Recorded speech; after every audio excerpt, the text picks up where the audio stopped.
Hey y'all, happy good day. Today we are going to have a really great show. We are talking about women's history and some other great things. We will be talking to another entrepreneur tonight, but let me go ahead and introduce our co-hosts, Lloyd and Patrick, so that we can kick off this great Women's History Month. How are you guys doing tonight? Feeling enlightened. Awesome. Good. Can you hear Lloyd? I'm sorry, I had it on mute. Y'all can hear y'all. I'm excited, grateful to be here. March is the month of new beginnings. Oh yes. They say it's the real New Year. Some people believe that. Yeah. So, like you said, this is Women's History Month, right? Definitely. So we just got out of February, which of course is Black History Month, and so we're going to continue on, transition into March, like Lloyd says, new beginnings. There's a lot of crazy things going on in the world. I wanted to just quickly touch on that real quick before we get to our guest. Governor Greg Abbott today, announced to everyone that we are, no longer under the restrictions of COVID-19 as of next Wednesday. So with that being said, there's some people that are not happy about that. Some people are okay with that. So what's your thoughts on that, Miss Ambitious? So as a person who really, truly, wholeheartedly believe in having our own right to choose, I'm very happy. I know that COVID is serious. I know that people have died from COVID, so I don't want to be insensitive to that. But the vaccine is out. And for those of you who would like to take the vaccine, it is available. And you still have the right to wear your mask. And if you still would like to social distance and stay home and your job allows you, you still have that right. But for me, I'm just happy to have the choice. I am very happy that it's not mandatory anymore. And that's just really my thoughts on it. I'm just happy that it's no longer mandatory, but I just want people to understand that you do still have the right to make a choice to still do all of the things that we were doing before this mandate was lifted. So that's where I'm at with it. Right. What about you, Lloyd? I'm in the minority. I agree with Ambitious, because and the reason why I say this is, like you said, the vaccines are here, and a lot of that, to me, the whole COVID-19, again, not to be insensitive to anybody that suffered from it or passed away from it, but we learn at a very young age to wash your hands. And for me, social distance, I protect my space. I don't like people all up on me anyway. You know what I'm saying? So stuff like that, I like it's to me, it's like easy. You know what I'm saying? Wash your hands. If you sneeze or cough, cover your mouth. Stuff like that can, and then go get your vaccine. You could still be safe with everybody. You know what I'm saying? And social distance, like I said, I'm big about. I've never been a big crowd person anyway. Gotcha. So, well, in my opinion, I think the decision came a little too soon. I don't think that the numbers from the CDC are reflecting that we're safe to do what Greg Abbott is allowing the state to do at the moment. So I would not release those restrictions on businesses as of yet, personally, but I do understand the other side of the picture and the other perspective of, hey, it's a freedom of choice thing, and if you choose to go out without a mask, that's on you. If you choose to wear a mask, that's on you, or just choose not to go out at all. Once again, it's a decision, personal decision. So it's America. Everybody has their choice, right? So, and in Texas, we really do. Thoughts on that. And for our own selfish reasons, it's kind of poetic justice, because last year on our birthday, March 17th, they shut everything down. The whole world got shut down. And now it's like, okay, well, time to open back up a year later. So yeah. But I don't know. Good and bad. They say. Yeah. Either way, they say the numbers are kind of the same as it was last year, or somewhat similar. So I don't know. We'll see. A lot of people are getting vaccinated right now. I think they said probably like 10% of Texas has been vaccinated. I know Lloyd is one of one of the three of us that's been vaccinated already. So how you feel, Lloyd? Well, I don't have a third leg yet, so that's good. No third. No, I mean, to be honest with you, if anyone has ever taken a flu shot, it felt the same. You don't even feel the shot. Like, I honestly didn't know he had already finished. He was like, drive up. You have to wait 15 minutes to make sure you don't pass out or anything. And after that, they just say, go ahead. And the only thing is, yesterday, the second day, my arm was a little sore because they get you right, right in your muscle, your shoulder muscle. But other than today, I'm great. I went to the gym. So I feel fine. Okay. Yeah, I'm happy to hear that. I mean, like I say, Acting up. people, you have the right to make choice, figure it out on your own. Can y'all hear me? Yeah. I just for me, Okay. one last point on that. I just feel, it's your choice. If you know that you're around a lot of people, elderly people or kids, or you're around a lot of people, again, just be cognitive of them. Even if you don't want the vaccination, still wear your mask, still wash your hands, still social distance, and eventually, hopefully, the numbers, like you said, will descend to a good number. Exactly. So let's go ahead and get the show started. As we spoke about earlier, this is March 1st, was the beginning of Women's History Month. So, of course, with the Lambitious crew, we are shining a light on awareness and different things like that. So, brief couple of sentences on women's history. It traces back to 1978. Looks like back when Jimmy Carter was president. Started out as a National Women's History Week, and now it has grown to National Women's History Month. And we have a guest here today that I'm going to introduce. Let me get into that. I feel like it's part of history. So let me get her introduction out. So Kimberly Morris, she's a Texas real estate broker with Keller Williams Platinum, and she's been in the industry for 20 years plus. She's also a business owner of Empower Realty Group, a licensed Texas real estate agent, and her passion is to equip and empower people to take action on their dreams. So welcome to the Lambitious podcast with a purpose, Miss Kimberly. Hello. Can you hear me loud and clear? Yes. Awesome. Yes. Thank you so much for having me. I'm super excited to be here. Yeah, sir. We're happy to have you with us. Happy to join us today. So we've seen a lot of things that's going on in your life and your career. Tell us a little bit about your background. How did you get into your career choice as of today? Sure. So whenever I went to Baylor University, and whenever I was graduating from grad school, Bears. That's right, sick them. And when I was graduating from grad school, they had a career services department, which was huge, right? Because otherwise, how would you get connected with people? You'd have to do it all on your own. So Pulte Homes was the first company that I worked for, and the sales manager came up to Baylor, and we talked and everything. And while I was there, I was leasing homes, right? Leasing apartments. And so I thought, well, selling homes has got to be a lot more fun and a lot easier than selling apartments, because you either have a 1-bedroom or a 2-bedroom, right? And so then I also thought too, like, next to getting married and having children, it's one of the biggest decisions people are going to make in their lives. And so that's something that I really wanted to be a part of. And whenever I came down to Houston, interviewed with Ken Dickinson, who was actually with Pulte Mortgage at the time, and he saw something in me that I will forever be grateful for, because that was a company that really, really started off my career in new home sales. And then I moved over into new home sales management as well. Awesome. So Lambitious, sometimes we have icebreaker questions. Okay. So it's just a little fun game we have off the top of the head, no pressure, but it's called Would You Rather?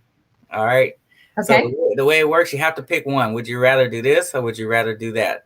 And so we just kind of take turns asking about 3 or 4 questions. So my first question, would you rather Mask or no mask? Mask. All right. All right. Now the other question: would you rather vacation in the snow or vacation in the sun? Well, this was already true even before a couple of weeks ago, and yet I always in the sun, preferably a beach. Always sun. Okay. Another one. This is a real estate type question.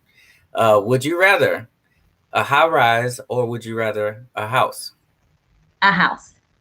All right. All right. So I don't want to ask all of it. Y'all got any questions before we get started? Hey, mine would be Tupac or Biggie. Would you rather listen to Tupac on the road trip or Biggie?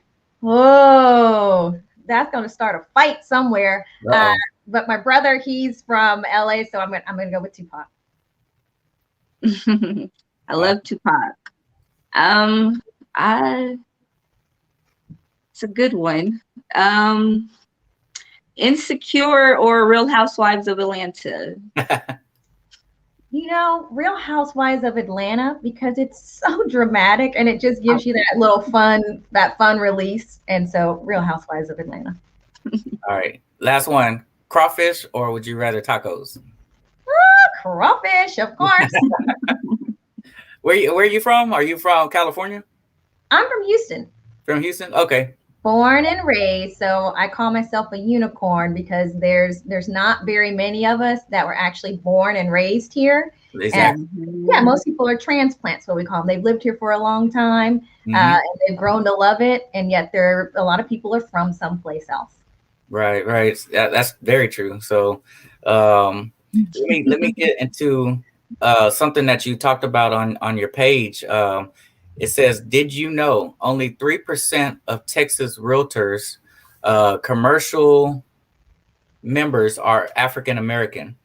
And you happen to be one of them as a result of the guidance, as you said, from another agent, and you always wanted to pay it forward.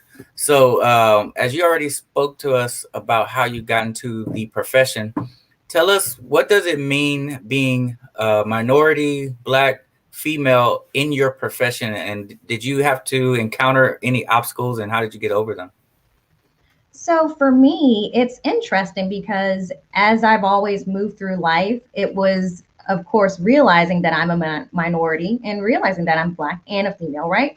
And at the same time, I never really let that be something that was my focus. So whoever I'm with, we're together, right? In the workspace, we're together. We're working together as a team. If I have clients, then I'm there to serve them. So it's really something that over the years, I've just focused on more of being a person, right? Instead of specifically a minority or a woman. And yet I have an absolute passion for helping women, specifically single moms, because I'm a single mom as well. So. Awesome. So you're saying that you would like, so do you, I'm understanding you have a program or you have an organization that you have, would you like that you help with young girls? Is that my understanding? Is that correct? No, just in general. So whenever with my clients and everything, then a lot of them are single moms, single women, of which I was for a long time before I became a mom. So it's a passion of mine to be able to help them and guide them through that path of homeownership, also to just support from a woman to woman standpoint as well. And for me, I would say challenges that I've faced as I've gone like throughout my career. The one thing that I always did is whenever I first started out, I was underperforming in real estate, right? And so my sales manager came to me and he's like, well, what can I do to help you? And I was like, can't do anything like help me. No, I'm going to help me. And so I'm going to figure this out. And so I went to our mortgage. She was our loan officer at the time, Patricia Pfeffer. And so I went to her and I said, help me to understand, like, how can I help people better so that they'll feel comfortable buying a home?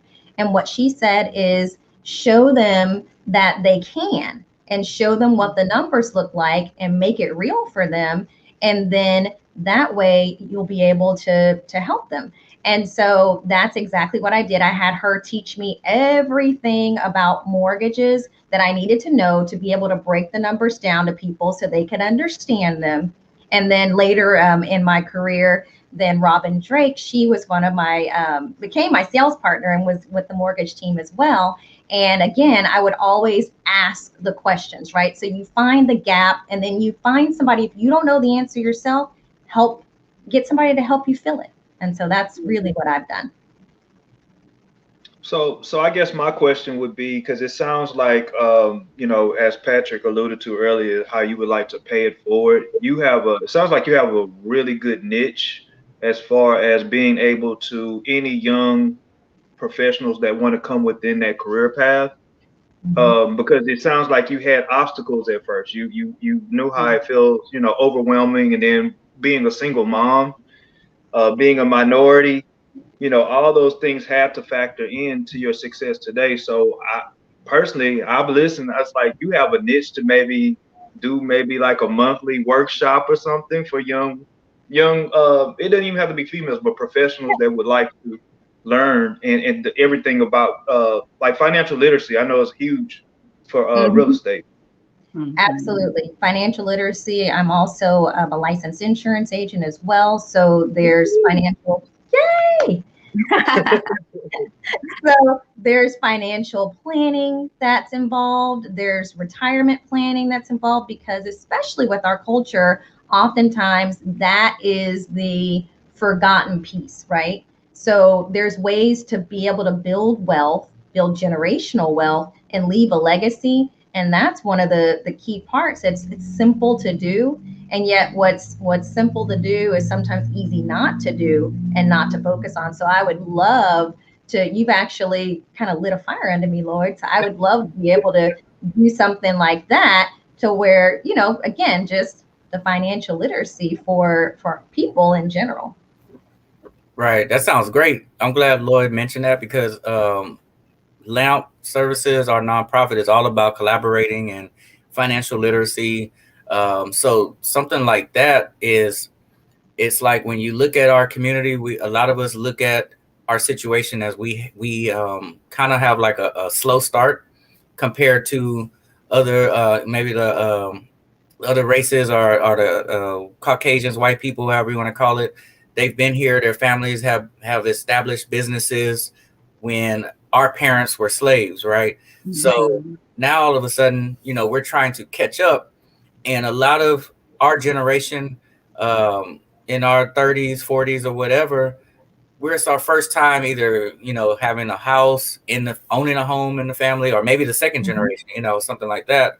Whereas, the neighbors, who is another race or another color, they may have a 4 or 5 generations of having a home and life insurance that's been used for their children and different things like that. So I think it would be awesome to have some type of foundational foundation where our community and people like us can come from and stand firm and be able to build off of that and continue to even out the playing field, in my opinion.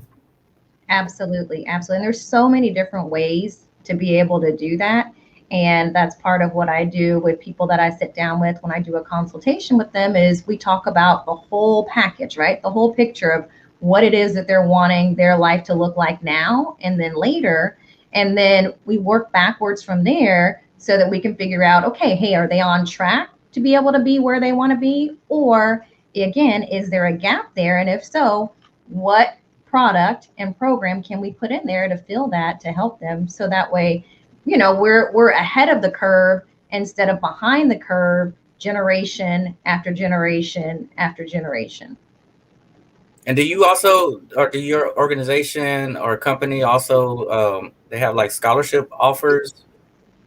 So sometimes there are, and actually what the post that you were reading off of, that was something that I had pulled from Texas Realtors.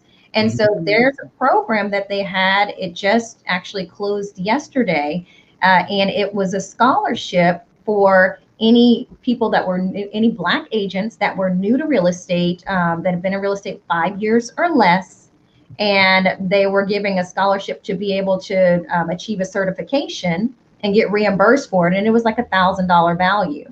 Mm-hmm. So they're really focused on, as an organization, focusing on helping to increase the membership, which ultimately will increase home ownership as well. Because right now we're looking at a 6% participation from that standpoint. And in the United States right now, I pulled some numbers, and we're looking at, for Black homeowners, we're at 47%, whereas white non-Hispanic homeowners are at 76%. Wow. And so if you think back to when we first started everything with the Fair Housing Act back in, it was 1968, actually. And so there's like we have a 26% gap right now, and we're barely above where we started at back then, which was at 26.8%. So 1968. all of that time, and it still is inching up. And there's things that are barriers, I would say, to that. And that's why whenever I work with my clients, we partner with the lender that helps them to be able to overcome as many of those as possible. Because I'm sure, as you may have heard, for Black applicants, they do not get approved at the same rate as other races. And so it's something that's important. We dig in and we work to see, okay, if this way doesn't work, what's another way that can work? So we keep going until we get a plan in place that helps them to be able to be successful and become homeowners. And then over your 20 plus years, have you seen to where minorities, women, Blacks, or people of color have gotten denied, and then maybe you've seen another client or another realtor's client who was white or non-Hispanic get approved, and they basically have the same or similar type of criteria? Does that happen a lot, or do you see that happening a lot? So I don't see that happening a lot. I've worked with companies over the years that were they had a lot of integrity when it came to that. So on the lending side, they really, really made a push. And so, of course, as their agent, and even when I was a new home sales professional, even then, very, very involved, right? Probably more involved than a lot of people would be. And yet it's because I care from that perspective. And so what I have seen, though, and have had other agents also tell me about, is when people have gotten appraisals on their homes, like say they are already living in the home, they're looking to do a refinance, they get their appraisal done, and it's coming in anywhere from $20,000 to $40,000 less than other appraisals. And so then there was actually it was kind of not a sting, but it was basically a couple to where what they did is they took the pictures of the wife and the mixed child out of the home, and then had a different appraisal company come out, and their home appraised for tens of thousands of dollars more. That's crazy. So it's a real thing that happens, Yeah, and yeah, that's crazy how I guess the discrimination, racism is more covert. Is you can't see it all the time. Versus back in the day, it was just blatant. You can't stay here. We don't want you to come around. Because I know in the neighborhood, Lloyd's and I's parents stay in North Houston. I think it was the late 70s. It was a predominantly white neighborhood. But then the late 70s, early 80s, more Black people started to move in, but they were told blatantly, you cannot look at this house. So they actually had to fight through being able to, view houses to see which one that they would like to purchase. Before I think they had to, jump a few hurdles in certain sections of the neighborhood before they could even, see the house that they actually liked, versus just making them stay in a certain area So, you know, back then it was kind of like out in the open, you know, we don't want you to come here for whatever reason because you're black. Mhm. But now it's, you know, hey, I'm looking at the house, but I'm not sure why I'm not getting approved, or somebody else is getting approved now. Mhm. So, yeah, it's a lot behind the It's scenes. still, yeah, it's still like that in some parts. I believe in like Oak Forest, it's in the deeds, you know, where they said no person of color or Negroes cannot live here. Basically, it's still in 2021. It was in the deed, so it's systematical deficit that we're definitely at for real. Exactly. And it came a lot too from redlining because they used to essentially designate certain areas. And especially if they ended up with, high African Americans there, then they wouldn't actually approve them to be in the area. So then that forced them to move to other areas of town. And so you can kind of see it now today. And those areas of town have less amenities, right? And then from that standpoint, the property values are lower and continue to be lower until you have things like what they're doing now with opportunity zones coming back in to redevelop the areas as we get closer into the city now. And yet that's something up until, over the past decade, I would say it really hadn't been as prevalent because my grandfather lives on the north side of Houston and some of my cousins, and you can definitely see a difference, right? Yeah, a lot of rebuilding, regentrification, from starting from the Heights area, Midtown, moving down towards moving north towards 610 and all the way through the Acres Homes community. So it's a Yeah. lot of new buildings, new built townhomes coming up that are really being priced fairly pretty high from what I see. Based on what it used to be just probably 10, 15 years ago. And then, of course, the property value and taxes are increasing. So that's causing a lot of people to move out because they can't pay those high property taxes. So they're selling their homes, and these companies are coming in and rebuilding and reselling. So Exactly. that's a whole other show right there. Yeah. Right. And so a fun, here's something that I was looking at, and I'm going to do a multiple choice for you guys, right? And so you tell me. So when did women get the right to own property in Texas? Is it A, 1867? Is it B, 1947? Or C, 1967? Unfortunately, I'm gonna say C, because yeah, that was it's crazy because that's only how many years ago? Like 50 some years ago. Yeah. Uh-huh. Yep. I Exactly. agree. 50, 60 years ago. That's And crazy. C is correct. C is correct. So can you just imagine? And this was specifically, it was a married woman, and her name, because I wrote it down because I didn't know her name. Her name was Louise B. Raggio. And so she wanted to go ahead because she was a married woman. And so at the time she was like, only idiots, convicts, and married women can't own property. And she was passionate about making sure that that wasn't the case. And so they couldn't own businesses. Matter of fact, if a widow had legal right to her child, but a married woman didn't have rights to her child, the same rights as the husband, until 1967.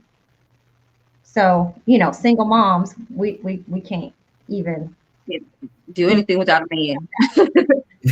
Wow. business women and, it's in a job. You had to have your husband, technically, you had to have your husband's permission to be able to be employed at a particular job. So, Wow. Yeah. Women, we've made strides, but just thinking about this just happened in the 60s. There were still laws being passed in the 70s. And here we are 2021, and we're still haven't even have a woman president, but we have a vice president, yay. But there's still strides that we are making. And it's just mind blowing sometimes to just how many people don't understand how many barriers we had to crawl over and hop over just to be able to be business owners and not have to have someone by our sides telling us, okay, yes, you have permission to do this. And it just brings me on my tangent that I always go on about, just women have the right to be independent and, just live our own best lives. And it's a whole nother rant for a whole nother day. Have me back for that discussion. Yeah. Talk about women's history. Like that's some crazy. It's crazy to think about it. Like now, to just think about how people didn't have certain rights not too long ago. That's why this new generation needs to understand. The kids that are coming up in middle school, junior high, high school, even college. It's important for them to know, where they're coming from and what their parents and grandparents had to endure for them to be where they're at. Because without them knowing, they're kind of just, walking through, not really knowing what's going on and voting for whatever. But they didn't know, like, hey, my mom or grandparent wasn't able to even vote. They weren't able to buy a property. They weren't able to live in certain places, drink out certain water fountains. So it's good for them to know that. That's right. Yeah, my dad was in the military, and he told me about whenever they came back from the war and they came back to the U.S. and they were in a cafe and they were told they had to go around back to get their food. They went and sat down at a table because that's what they've been used to doing. And then they were told they had to leave and go out back. Mm-hmm. Yeah, that's crazy. But since we have another guest about to jump on, so we need to get you back on the show. But can you let everybody know, if they want to reach out to you, how can they do that? And we got the wrong one up. How can they reach out to you, and where can they contact you? Absolutely. So you can reach out to me. My email is Kimberly Morris, KIMBERLY Morris @kw.com. Or you can reach out to me on Instagram, and it's Kimberly Morris _real estate pro. And then my Facebook page is Kimberly Morris, your real estate specialist. Great. And you are a real estate broker, and you have your own company. Is that correct? That is correct. So I'm a broker associate with Keller Williams Platinum, so KW Platinum. And then I also own my own brokerage, which is Empower Realty LLC, Empower Realty Group LLC. Gotcha. Okay. And we'll make sure we put that in our comment section and when we repost the video. So if you have friends or family or people interested, make sure it's going live on Lamp Services. But we share the video from our own personal pages as well. And from YouTube, Twitch. Lloyd has us on all the platforms, right? Thank you, Lloyd. Sir. No problem. Teamwork make the dream. Thanks for having me here. It's truly been an honor. All right. Well, thank you very much for joining us today. We'll have a good night. All right. Thanks, you too. Bye. Bye. All right. So that's some good information. Yes, I need to it's time for me to start buying me a house. I thought you already had one. I thought you had one already. She got the loan money, man. She got properties in 10 states. No, I just got a lot of hustles. That's all that is. Yeah. So that is like she said, one of the most or biggest decisions in your life is your career, school, education, and purchasing a home. It's a big decision. So so the next guest, do you want to take this one, Lloyd? Sure. I'll introduce once you bring them on, our next guest. All right, here we go. There he is, the man with the plan, Mr. Autry Haygood, CEO of Strong Arm Security. Very well-spoken brother. I've only met him once, y'all, and he made an impression on me. Very intelligent cat here, owning his own successful company, and we're glad to have you, man. I think you're on mute. There we go. All right, there we go. I was saying I appreciate the invite, y'all. Welcome to the pleasure. Fishes podcast. We're glad to have you on. Yes, sir. Thank you. Thank you. So, I'm sorry. No, go ahead, Lord. No, I was just saying. So, tell us a little bit about yourself, Mr. Haygood, and Strong Arm Security, and how long you guys been in business. All right. So a little bit about me. I born and raised here in Houston, Texas. Graduated from Barbara Jordan High School. This right here wasn't my plan. I went to school for mechanical engineering. So that right there kind of take a little twist from what I actually went to school for and what I'm doing now as a career.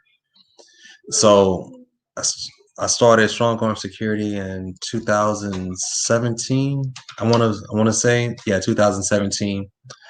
So from 2017 to present, we've done everything from celebrities, as far as athletes, movie stars, musicians, the president of the United States. We've even done work for him. We've been on the TV show Fifth Ward. We've been on the radio. We've been around in a short period of time.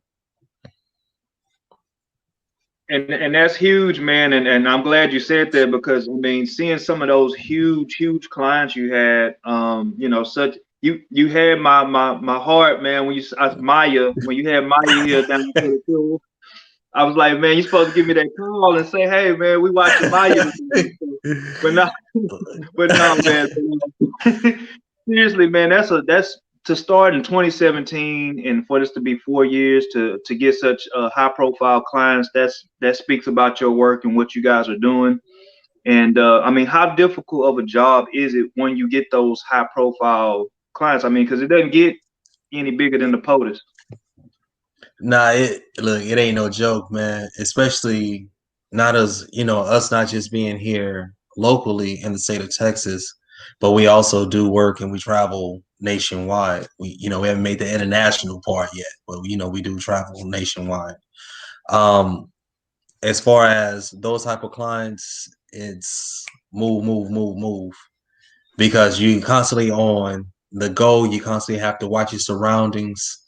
And you're not just responsible for yourself, you're responsible for that client. So with those type of clients, if you're not willing to jump in between a bullet and your client, then that isn't for you, Yeah, no. Because I was gonna ask, with it being Women's Month, do you have women people who, like, I guess, security guards? Do we get to arm ourselves and protect the I don't know. Ambitious wants to join your organization.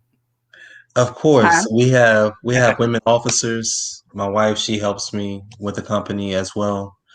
So we don't discriminate. We brown, yellow, male, woman, whatever you want to be classified as. Nowadays we don't discriminate. So we're here for everyone. As Strong Arm, we're equal opportunity company. I love that. I love that, because I got my LTC, so I might need a job one day. So the LTC, you have to get a security license. That part ain't gonna fly. It's good for you though, but it don't fly.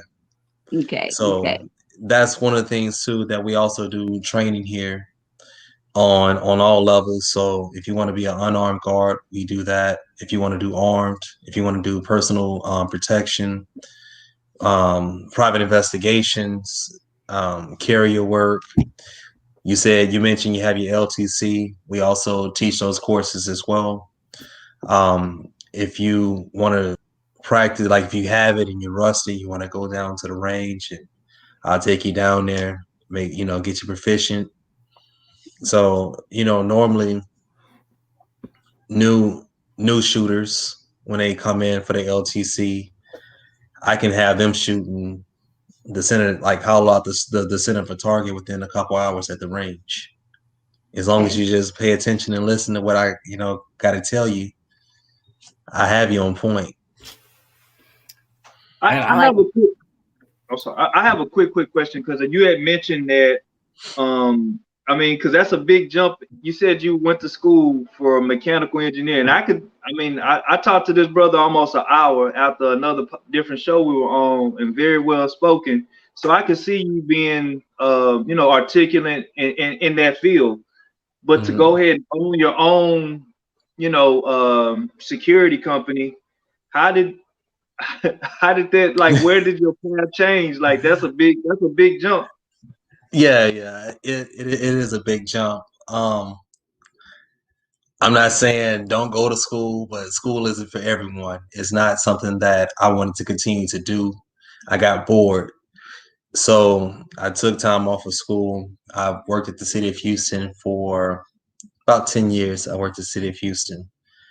And I was at an event and I seen the police there and I was like, how much money do you make an hour doing what you're doing? And he's just sitting around, not to bash, our local law enforcement. But, he was real lax. So he was saying he made between $45 and $60 an hour. I was like, just to stand here? He was like, yeah. I was like, you make that at your regular job? He was like, no. So, on their side, they make more money. But for these gigs, you making between $45 and $60 an hour. I can come in here and do it a little bit cheaper, and still make money and still be able to employ people at the same time. So what I ended up doing was I quit my job where I was at. I was making about 26, 27 an hour at the city at that time as an inspector. Left there from doing that. I went and worked at another company that was doing security. I was thumbed through the green pages. It's how I actually found the company because they had posted an ad. So I called them up. They gave me an interview. I was making $10, so I went from making 27 to $10 an hour. So I still was like, okay, can I afford to do it? Because you got to count the cost before anything you do. So I was like, all right, I can afford to do it for a certain period of time in order to learn the ins and out of the actual business. So like I said, I quit the city, took a $17 an hour cut, and just went from there, man. That, man, you hit the nail on the head when you said that, because I mean, so many times we chasing dollars. We're chasing that dollar. You had the mindset that, hey, I want the knowledge and I can afford it and I can afford it for this long. It's not too many people that can take what's that, about a 200% pay cut, but in the long run, it's doing you well. You know what I'm saying? You're highly successful now, but it was calculated, and that's what I like. So that's all of our viewers need to pay attention to that. Like, sometimes you have to take a step back in order to take 3 or 4 steps forward. Exactly, because one of the big things about stepping out on that limb and starting your own business is counting the costs. Sometimes we misconstrue being a boss and being an entrepreneur with actual being a real CEO of a company, because we all want to be bosses, in our own right. And, we all have hustles that we do. And a lot of times we call ourselves CEOs, but did you count the cost before you did it? Did you plan it for it? Is it lucrative for you, or are you just skating by? So there's a lot of things that go off into it. But most importantly, like I said, you got to count that cost first. Most definitely. I agree with everything you just said and the whole process, because it's like sometimes you do have to learn. You have to get that back knowledge in order for you to be as successful as you want to be in the long run. So you got to make them sacrifices. I'm all about making some sacrifices and holding off, just like it's all about time, and be calculated, like you were saying, chestnuts checkers, Exactly, because this is my first business that I've owned, right? So I know business, But just because you know one thing doesn't mean that you know everything. Mhm. So again, it was, hey, do I just jump off into it, or do I have time out to actually learn not just to have the business sense, but to have the actual knowledge of what these guys go through, what it actually takes to run, what actually happens out in the field. And you know, a lot of times, and you see it like even when you're in corporate America, you have somebody who's over you. They want to tell you how to do the job and don't know nothing about the job. So I didn't want to be that, you know, that type of person where that I'm telling somebody, hey, go do this, and I don't even know what you do. Man, I had to jump in on that one because that's the truth right there. It's a lot of people, they come in and they haven't been in the weeds, is what we call it. So it's like coming up from my background, you know, working in education and school. I started from, you know, the lowest level and tried to move my way on up to the top. And I was able to relate to people that worked for me. So it's different when you have somebody that just comes in and they're not able to relate to what your struggle is and what you're going through. So it's hard for them to, you know, cast that leadership shadow and for you to follow somebody like that when it's like they don't know what you're going through. And when you're trying to explain what you're doing, it's kind of like it's either going in one ear and out the other or going over their head, or they're not really receiving it. So when you know you're working for somebody that's been through what you've been through, I think it's a stronger connection, and the leadership, you know, is much stronger when you're able to do that and connect with your employees like that. Exactly, because those type of attributes and qualities makes the difference, like you said, between, you know, those attributes and qualities make you a leader versus just a manager. You know, because it's a big difference between being a manager and a leader, where a manager just barks orders to, you know, at you, where and then you have a leader who actually get out there in the trenches with you. Because I'm not above going out to go work with my guys or going to go help them, or even working a post. So, you know, I want to lead by example versus, you know, do as I say, not as I do type situation. Man, I didn't even need to pay for this course then last semester in grad school because it was a leadership course. And they said the exact same thing. Like great leaders, they not only do they lead by example, but they know how to get their people motivated. You know what I'm saying? Mm-hmm. Cultivate them, motivate them, empower your people. Because if you just, like you said, if you're just barking orders every day, that's not really embracing. You know what I mean? So Mm-hmm. you can get more out of people by understanding them and by also you know, motivating them, because you know, eventually they don't always want to be in that same position. They want to move up. They might want to own their own company, but that's only going if we all help each other. We're a machine. You know what I mean? So Yeah, I'm sorry. Go ahead. because I was gonna say, because like when you was talking about people not wanting to be in the same position, you know, we have people who come to us, and you know, I have young people. I have people of all ages who work for me, right? Will work with me. I ain't gonna say for me, because you know, we all create our own paycheck.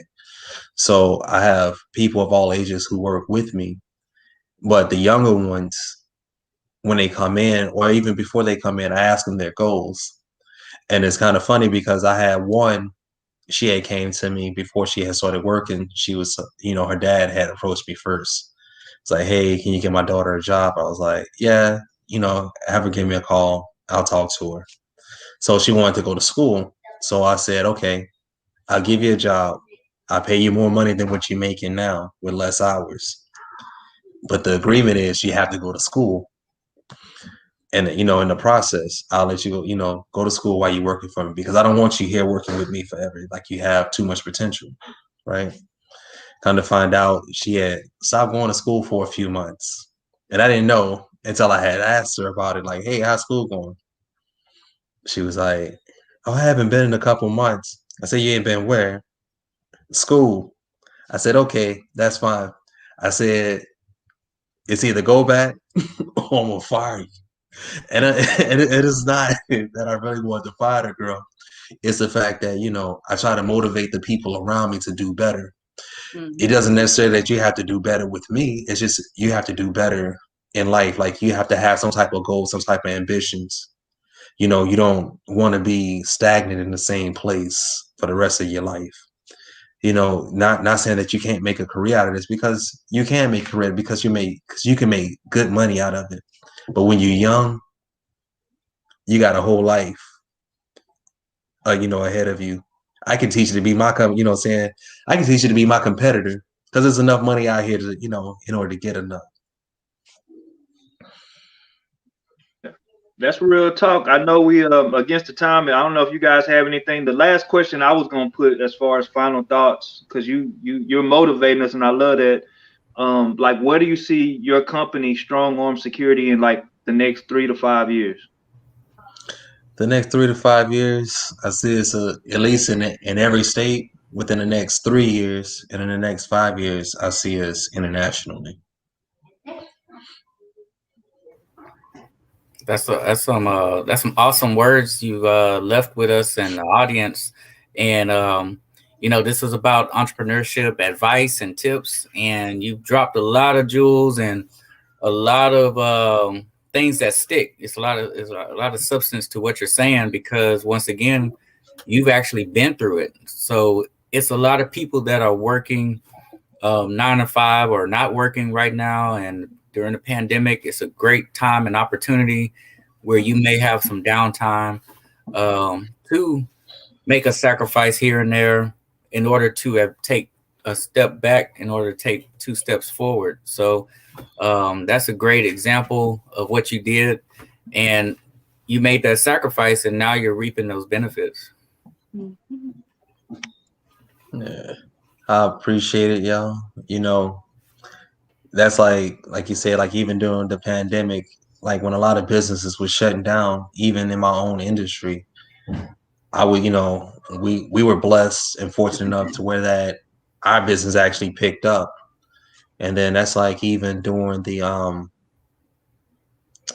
this last little cold front that we had. I'm gonna call it a cold front. No storm. Exactly. The blizzard. Yeah. We actually hired an additional 251 people to be able to give a job to work during that time. And even last year we hired well over 300 something people just last summer to send them out of town, and people that was out of work to be able to pay them $25 an hour to go work out of town. So we're blessed to be able to bless other people around us. Mm-hmm. Were there times that you just may have wanted to give up? Was it getting too tough for you at any point in time? Yeah, I mean, it's not to the point to give up, but just to be like, dang, I need a break because it can become daunting, because when the work is there, is hitting you. And when you're out there and you're known, you get a lot of business. And sometimes we tend to take on more than what we can actually handle. Mm-hmm. So it's just being able to keep up with the workflow and the demand on the company itself. Yeah, and I asked that question because I want people to understand that having your own business, being an entrepreneur is far from easy. Some companies you may work 10 to 12 hours for another company, but you got to realize would you rather work 10 to 12 hours for another company making 25 an hour, or would you rather work those 10 to 12 hours for yourself making however many times more, 2 to 3 to 4 or 5 times more than that, so you still got to put in the work. It's what the whole point is, and it's not going to be easy, but once you get it rolling, it gets rolling. It's a sacrifice, as long as we've been in business. And like I had said earlier on, is that I'm not opposed to actually going out and physically working myself. I don't shut my phone off. The phone rings 24/7, 2, 3 o'clock in the morning. It can ring. Mm-hmm. If a client call me, I'm literally getting up out my bed to go satisfy the customer, because the customer pays my bills, right? Mm-hmm. The customer affords the opportunity for my employees to be able to provide for their families. So I can't be selfish to the point to where that I'm saying, oh, I ain't taking no phone calls or anything like that, or I don't want to go out and go do any work myself in order to keep things rolling. So you have to, people have to realize that it goes beyond just saying, hey, I own the company. The richest people, like your Bill Gates, the guy, what's his name, the one who owns Amazon. These people started off from the bottom, like they actually put in the work to be in the position that they at. Mm-hmm. So if you're willing to do that, then you're not willing to own, and you're not ready to own your own business, or even take on the responsibility of someone else, because again, you're not just dependent on yourself. You have a lot of other people who depends on your success. So your success doesn't just benefits you, and it doesn't just affect you. It affects everyone around you. Well, I know since we're about to, everybody's gonna have this mask thing. Your business is about to pick up again because Texas is open again, right? So I have a feeling it's gonna be some confrontations. But I think that that has to do with the businesses. The governor made his decision, but it's up to us as individuals to protect ourselves the best way that we know how. Do I agree with it? No. But again, on that token, I'm responsible for myself, and I'm responsible for the safety of my guys as well. So whatever we do here at Strong Arm is going to be in the best interest of ourselves and also the public. Awesome. I like that name, Strong Arm Security, too. Yeah, I appreciate it. When I first started it, if I don't know if anybody ever looked at the actual logo itself. Mm-hmm. The arms are not symmetric. Each one is different. Mm-hmm. And that was done when I designed it purposely, is because we're not here just for one type of person or one class of person. We're here for everyone. We're, again, equal employment opportunity, whether it be employment or services. We work with all budgets. We try to help everyone out. So that was the purpose of that, to show some form of diversity within our logo. That was brilliant. So tell us how the audience can follow you and how they can contact you. They can contact us on Strong Arm Security LLC at Facebook, Strong Arm _2017 at Instagram. We have Strong Arm Security at LinkedIn. We have StrongArmSecurityLLC.com. We everywhere. So if you just type in Strong Arm Security LLC, we gonna pop up. We're gonna be the first one that's gonna show up. I guarantee. Yes, sir. Well, we definitely appreciate you bringing some tips and advice on entrepreneurship and talking about your journey from where you started to where you're at, and giving us insight on where you're about to be at. So a lot of big things coming up from Strong Arm Security LLC. Thank you for coming on our show. Yes, sir. I thank y'all for the opportunity, and I appreciate it. Thank you. Thank you. Hey, and when Maya come back to town. Ha! Hallelujah. Look, I got you. Look, I got your number. Shooting for Fifth Ward should start again in a couple months. So, she'll be back down here with the rest of the cast. So, look, I call you up, man. I bring you out on the set. Hey, I hit the gym today. I gotta go and get it now. Well, you've been at the gym, so shoot, she ready for you. Yep. You ready for her? He gonna be hitting the gym hard now. Go get it in. Yes, sir. Yes, sir. Well, thank you again, man. Good talking to you, and we need to work with you as well. We'll talk though. We definitely need to work with you on some upcoming stuff. Most definitely. Just give me a shout. I'm here anytime. All right. Cool. Thanks. Salute. Great right. show, man. Great show, y'all. Yeah, two great guests. A lot of good insight. Women's History Month and entrepreneurship tips and advice. So I definitely appreciate these two guests, and I enjoyed it just as much as everybody else. Same, I agree. Yeah. Yes, So everybody check out the new Lampbitious logo. It should be. Yeah, it should be on our Instagram page, Facebook page also. So everybody check that out. Ambitious did a great job on a new logo. What's going on with Rillo 87? I mean, we got a new permanent location. I do have where you can pull up on me now. It's 5509 Roslyn Road. It's actually off the Ella Boulevard in 610 area, and I will be doing photo shoots also. So if you do want some pictures, you need like a little quick headshot or something for a flyer or anything like that. I do have solid color black backdrops, and just around the property I'll be able to get some dope shots in. And I'll also be doing some logs. I got me a little hustle spot right now. So as far as Rillo 87 goes, we will be popping up, and you can pull up and shop on Saturdays. And we are still pushing the Darling Dash race for sickle cell. It is still going on. They have extended it until the end of March. So get your honey bun, get your workout on, and just support sickle cell and all those great things.